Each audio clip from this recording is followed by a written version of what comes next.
Welcome to Catalyst, a program about people, ideas, issues, and conversations around them.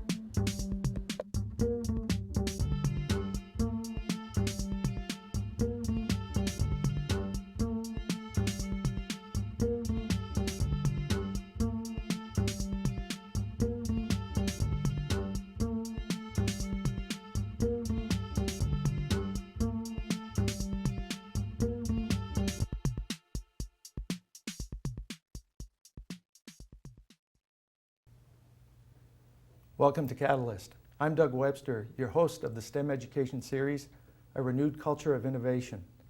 STEM stands for Science, Technology, Engineering, and Mathematics.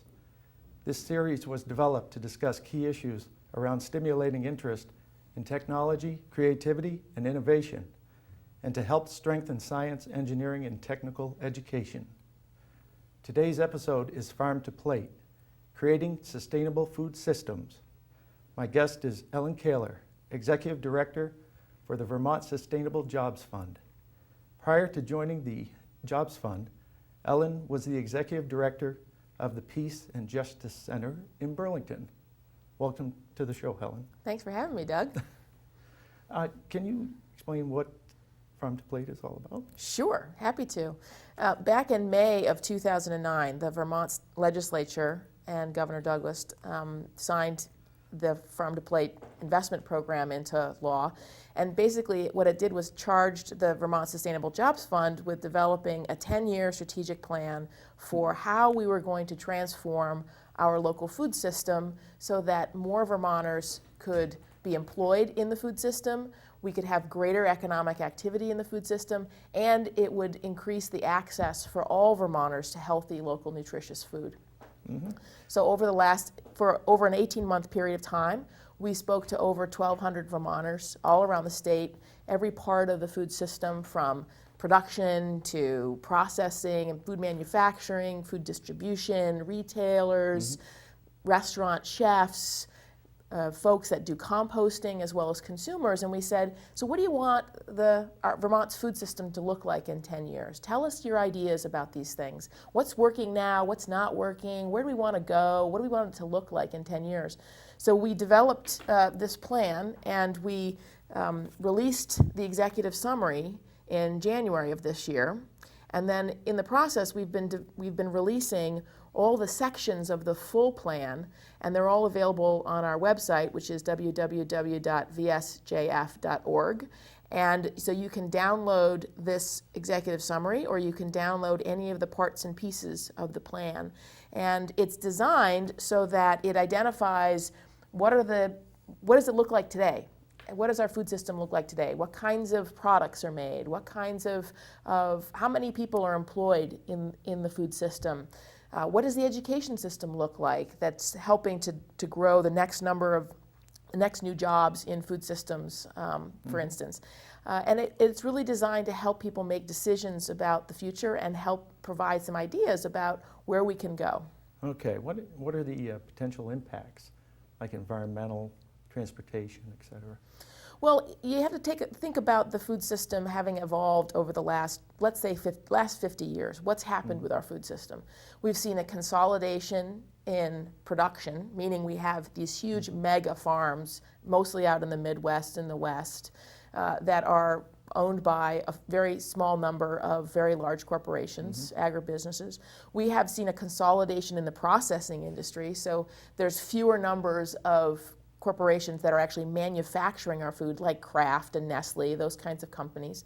We've seen a consolidation in the distribution industry, and we've seen a consolidation in the retail industry, meaning that there's fewer large supermarkets like Walmart's and Shaw's and Shop and Save and those kinds of retailers that are really providing all of the food that we eat. And about 2/3 of all of our fresh produce, it turns out, is now coming from outside of the country. So that consolidation has been happening over a long period of time. But over the last 20 years, maybe 10 years, and really accelerating over the last 5 years, you've had a whole bunch of consumers that are saying, you know what, it actually matters to me where my food comes from. I want to know who's growing it. I want to know where it's come from. I want to know if the production of this food is hurting the environment. Is it causing water pollution? Is it filled with lots of chemicals, for instance? So consumers are really driving this change. So as they've been asking questions like, who's my farmer? How do I find local fresh food? Oh my gosh, you know what? Actually, this tastes much better. This tomato that's grown down the road by Joe the farmer that I know and I see every week at the farmer's market, it just tastes better. And so what's happening is more and more people are asking for local food. And as a result of the demand for more local food, it means that there's more need for greater supply of that local food. Mm-hmm. So you're seeing more entrepreneurs starting to get excited and interested. You're seeing young people going into farming. Farming's considered cool now, which wasn't the case 10 years mm-hmm. ago, right? It was considered sort of a dying That's field. Right. Now all of a sudden you have young people graduating from 4 years of liberal arts education, didn't grow up on a farm, who want to become farmers. So there's all sorts of opportunities that are emerging. There's also a lot of challenges because over the 50 years, we've become very dependent on large-scale chemical agriculture. Mm-hmm. So we need to learn how to do things differently again, doing things more organic, really making sure that we're cutting down on the use of pesticides so we're not impacting our water supplies, those mm-hmm. kinds of things. Mm-hmm. Can you expand on health and nutrition? What are the potential impacts with health? Sure. I mean, we all know that obesity and diabetes have been on the mm-hmm. serious increase. A lot of that is linked to the kinds of food that we're consuming more and more. High mm-hmm. sugar, high fat, high salt, highly processed food. They're finding more and more connections between diabetes and obesity rates. So the opportunity here is that by eating more local, fresh, nutritious food, that you're getting more of the nutrients and vitamins that your body needs that has been taken out of the process, oftentimes through processing. So we're seeing a real interest in supporting efforts that are going to lead to more local food, local healthy food initiatives. One of the areas that's happening the most is actually in our schools, because we have this incredible development of all of these different farm-to-school initiatives around the state. And Vermont's actually quite a leader in the farm-to-school movement nationally. We have just so many different innovative projects that are going on, whether that be actual gardens on site at the schools themselves, where the kids are learning. They're having their math class and their social studies class and their science classes in the garden, learning about chemistry and biology and those kinds of things, to just simply trying to get local products into the school cafeteria, to teaching about nutrition and nutrition education in the classroom. There's a whole wide spectrum of education that's happening, and a lot of it is being driven by this desire for more healthy, nutritious food, starting with kids when they're young. And the idea is that if they're learning to eat certain kinds of vegetables that maybe they didn't get at home, that they're going to then, when they're going to go home, they're going to be like, hey mom, I had this at school today, it was really yummy, can you buy some of that? And that it will have, similar to the recycling back in the 90s, get to the kids first. They're the ones that are going to influence the adults in many ways. Right.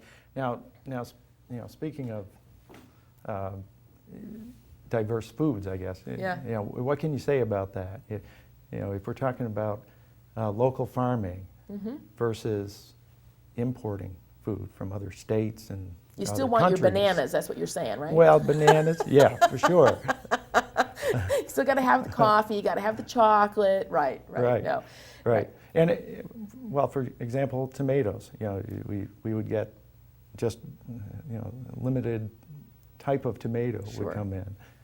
But if you're growing locally, I assume that you can diversify the types of tomatoes that you grow locally. Sure. Yeah, absolutely. Yeah. So, it's a really good point. We're not saying here, and there's no place in this strategic plan, for instance, that says that we need to be moving towards feeding ourselves 100% here in Vermont only with Vermont-made products. That's impossible, right? Yeah. We don't have a long enough growing season. We saw what happened with Tropical Storm Irene, with wiping out of a lot of important farm fields and crops, for instance. So there's no way we're going to get to 100% local. What we are saying is we would like to see Vermonters double the amount of locally produced food that they consume over the next 10 years. And if we do that, it means that there'll be 1,500 new jobs in the food system.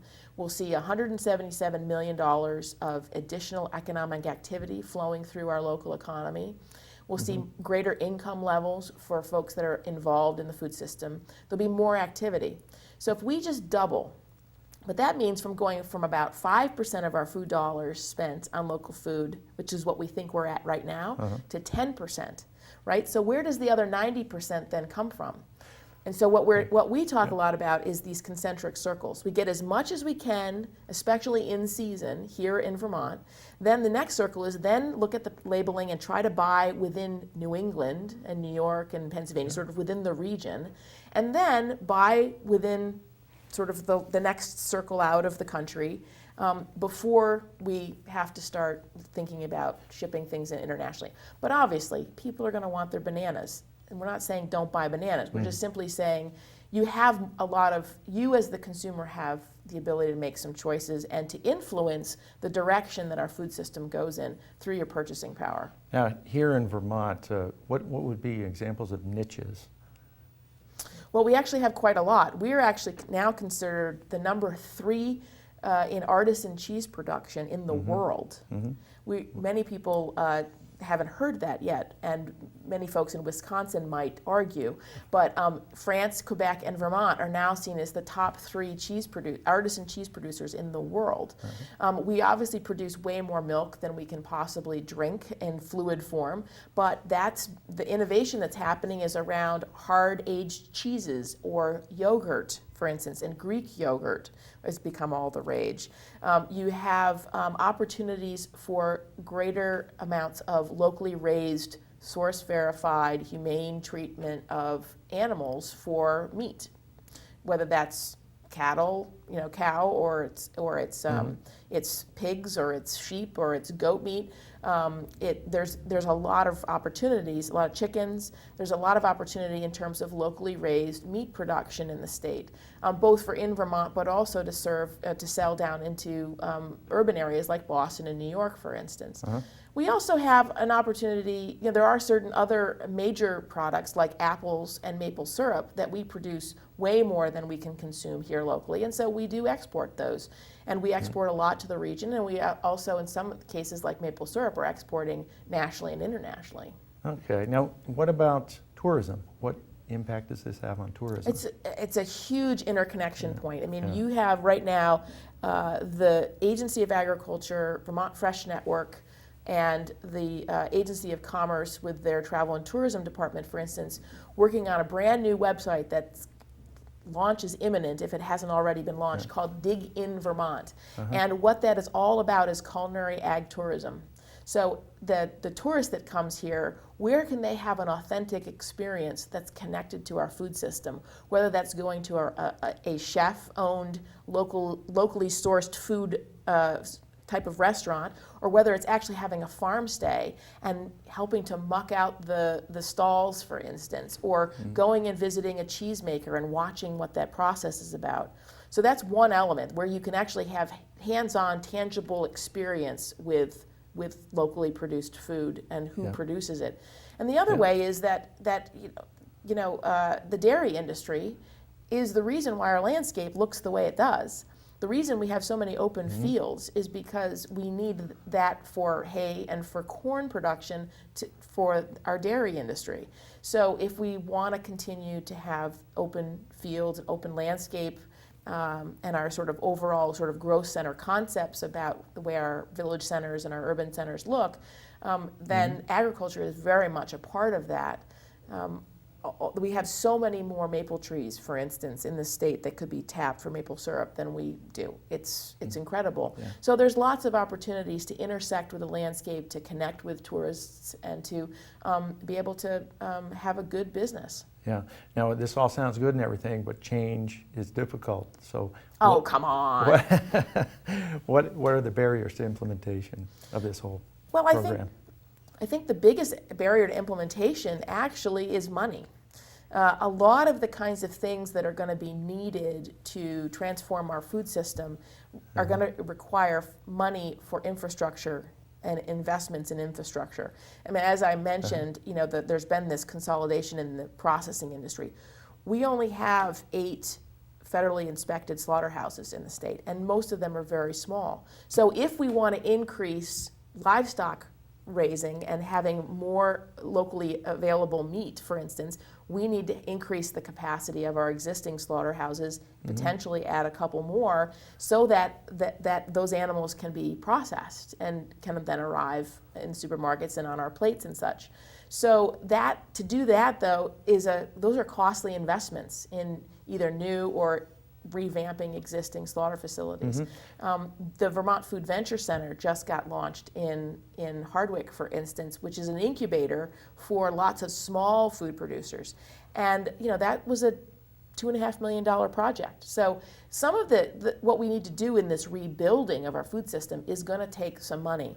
I don't think that the barrier is on the emotional will to do it. It's really on the coordination and of it all, and in the overall deployment and strategic deployment of resources to revamp the system. So what are the most controversial issues around implementation at Farm to Plate?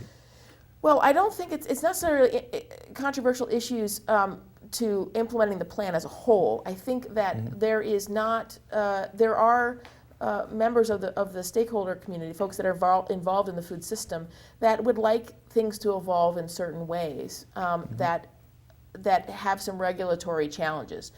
During the Farm to Plate planning process, for instance, one of the things that we heard a lot about was this desire for more on-farm meat production and slaughter specifically, so that if a farmer wanted to raise a bunch of chickens and several head of cattle and a few pigs, for instance, and they did the slaughtering themselves on the farm, they want to be able to sell those products to their CSA members or to at farmers markets or whatever.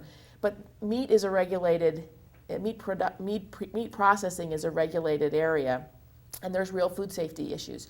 So you had the slaughterhouse community that has some real concerns. You have the Agency of Agriculture that has some serious concerns, and then around food safety issues. But then you have a number of producers who really want the regulations and the system to change.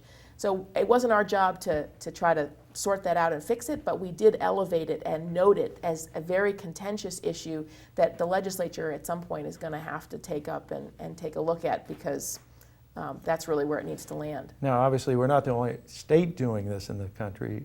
Can you give us examples of what other states are doing? Sure. We definitely have the most comprehensive food system plan of anyone in the country. I was just out in San Francisco at the National Slow Money Gathering, and we were actually on a panel talking about the Vermont plan, and there was also some folks talking about some work being done in Ohio, for instance. I know Rhode Island is working on developing a plan. Maine is considering it. There's a couple of more regionally based plans in California, because it's so big. So like LA has a plan and San Francisco has a plan. But none of them are as comprehensive, I would say, as ours. We have really taken a look at the entire soil-to-soil orientation to the way in which we've gone about this planning exercise. And now, really, we're moving into implementation. The plan is essentially done. Now we need to implement it. And the we is the collective we. It's not just the Jobs Fund.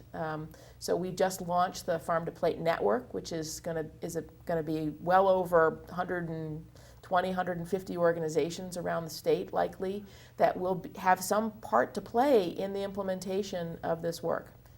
Okay, great. Now, what are some things people can do to participate in terms of consumer or producer perspective? Well, if you're part of an organization or you're a food system type business or a farm, you can definitely join the Farm to Plate Network and get involved with various implementation strategies. If you're an individual, there's lots you can do in terms of how you spend your food dollars. You can actually have a much bigger influence than you might realize by doing things like going into your local supermarket. If you don't happen to shop at City Market, let's say you shop normally at Hannaford's or a Price Chopper or a Shaw's, you can ask the produce department manager, so where's the local produce Where can I, ask the meat shop, so do you source any Vermont raised meat? Those kinds of questions give the signal to those retailers that, if we want to keep their business and they're asking for this, we better figure out how to supply this. So those kinds of activities, those kind of questions are very powerful. And the other thing is to ask about how food education is happening in your kids' schools. At what level, how rigorous is the food education system in your individual school? Because there's going to be a need for more individuals to get into the food system, either as entrepreneurs or as food system workers, as farmers. There's lots of opportunity coming down the pike, and we need to prepare our young people for those jobs of the future. Now, speaking of education, how does Farm to Plate impact education and learning?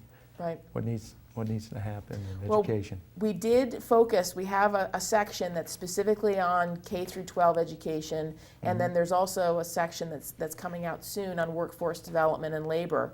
And in the treatment of both of those sections of the plan, we talk a lot about, we inventoried basically what's happening, and then we talked to a lot of folks about what they wish was happening, and then we developed some strategies for improving that education system. And really what we'd like to see happen, and there's some initial conversations already starting to happen around this, is to really think about an entire continuum from preschool all the way up through continuing education. That very accessible, it's easy to find the kinds of educational programming that you'd like. So if you're a middle school student and you want to learn more about farming, you can easily find the 4-H in your area. If you're in high school and you would really like to, you're thinking about maybe going into farming, that you can very easily get an apprenticeship or an internship on a farm.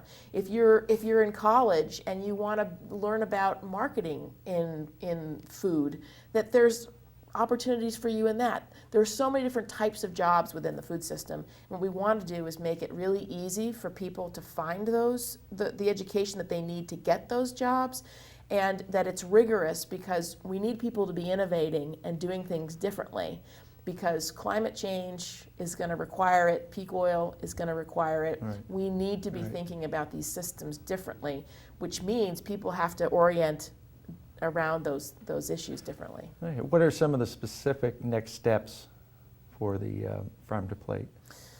Well, we have, as I mentioned, we have this new Farm to Plate network, which is made up of organizations that are part of the food system, and we have 6 working groups. One of them happens to be on education and workforce development, and so there's a series of strategies that are in the plan, and each of the working groups will be tasked with focusing on those strategies and trying to move them forward. Okay, great.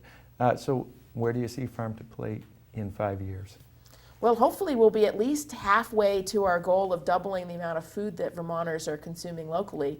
I would be thrilled if we actually did the doubling within the 5 years rather than 10 years. I mean, we put that marker out there without really having a sense of, we think it's doable, but we hope we get there faster than 10 years. But I think a lot of it's going to be that we're more well coordinated in our action, that we're seeing more and more young people getting excited about the food system and finding careers in it, that we're seeing just more local food available. It just becomes normal that we're eating more local food, that it's not this special thing that is for the elite, but it's really something that everybody, all Vermonters, regardless of income, have access to.